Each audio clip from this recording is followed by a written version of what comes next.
This is their basketball court, and we are heading to their church. Yeah. The sun is up.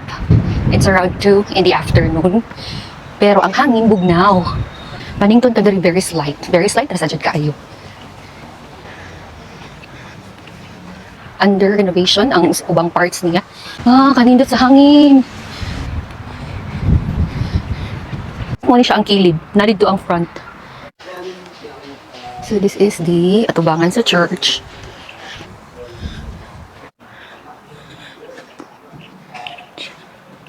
Nice ang church. Wow. Very beautiful.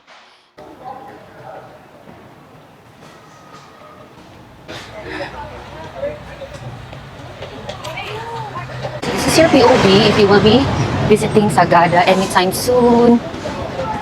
This is the Sagada Municipal Tourism Information Office. We are in our day 2. Yeah, so far, tourist-friendly ra jud kayo diri. Google Map and wala ka ra pud yung uban nga mga suryanan or destinations that you want to experience. Dogo. Naasad? May mga karinderya diri. So kani nga dan, daghan na jud kayo diri mga restaurants, tindahan and all. Aside from tindahan, so daghan pud kaayo diri sad og mga budget friendly nga mga accommodations na apoy. So dito ang church, dito migikan. Doon na jud tayo sa ngatanan. Okay, from T Ave, so mga few steps away, sulod lang mo ani nga skina sa Sagada Lodging Home, kana nga balay, na diha nato mabalit ang katong trending nga whole wheat bread, homemade bread.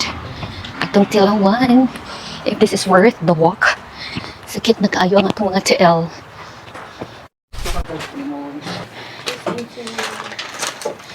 Wow.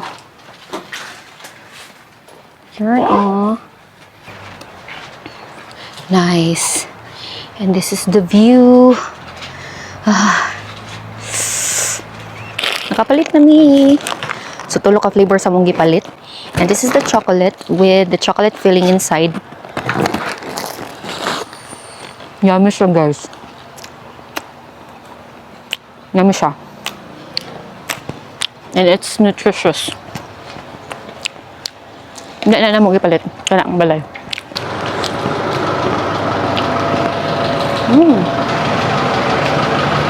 What is the T Ave Cafe?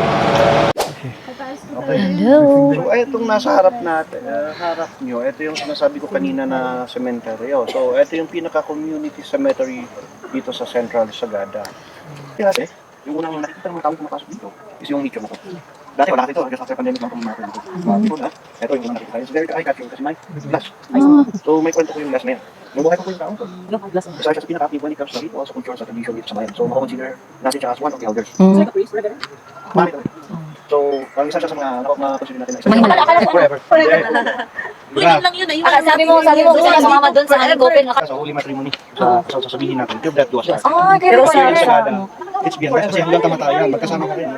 Magkatabi. Pero kung wala kang partner, pwede sabihin mo lang katabi. Hindi, halos na yun ako. Walang mga... Isin nyo siguro sa signal nyo, medyo malakas yung lobe at saka smart. Kasi ito yung sensor ng lobe, sa kabila lang, medyo natatakpan nitong puno, may smart naman yan. Kahit naman dito sa cemetery, ilagay yung mga sensor nito. Kasi dead spot. Tama. Walang dead spot, walang signal, di ba? Hello! Update for our day 2 afternoon schedule. So, padung may karon sa hanging coffins, pero ang among giagian cemetery na siya daring dapita.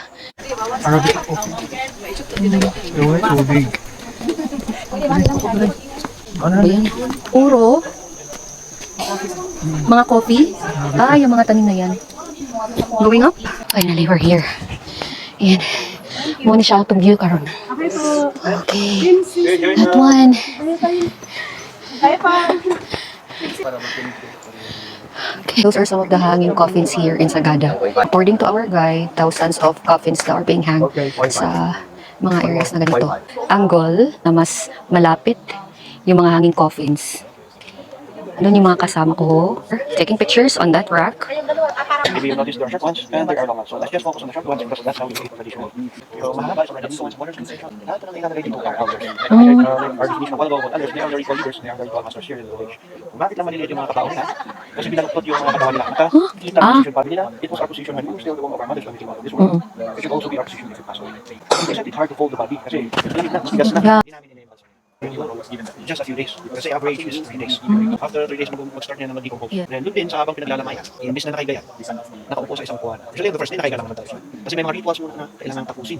No? Matatapos siguro yun, ang second day, mga hapon. So, kung natapos na yung mga rituals yun, doon nila pauukin yung bangkay sa isang upuan. May mapapansin nyo siguro sa pagitan nila kayo, kung dasan na kasi sumbar, back to rest, one chair. Sa dalan ng isang upuan. A few years back, upo yung kuwan. Pero sa dami yung super typhoon area, I think there was 3 or 4 years ago. So, pauukuin yan sa isang chair. Siyempre, itatali nila yung binte, yung katawan, yung ulo, to prevent it from falling down. On the day of the burial, early in the morning, isang grupo ng kalalakihan yung pupunta dito. They will build temporary scaffoldings, bamboo ladders, and they will also bring with them yung makanting kakao. Bakit makante? Kasi hiwalay po yung pagdala namin dito ng kakao, saka yung katawan. So umaga, early in the morning yung kakao, ready na nila dito.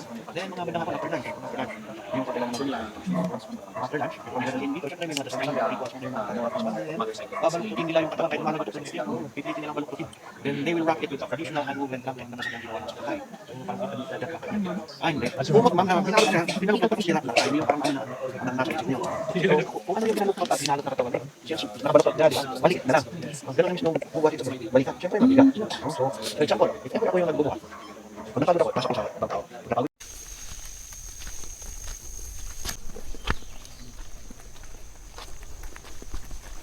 From that price, naging 7. So, wala nang wala nang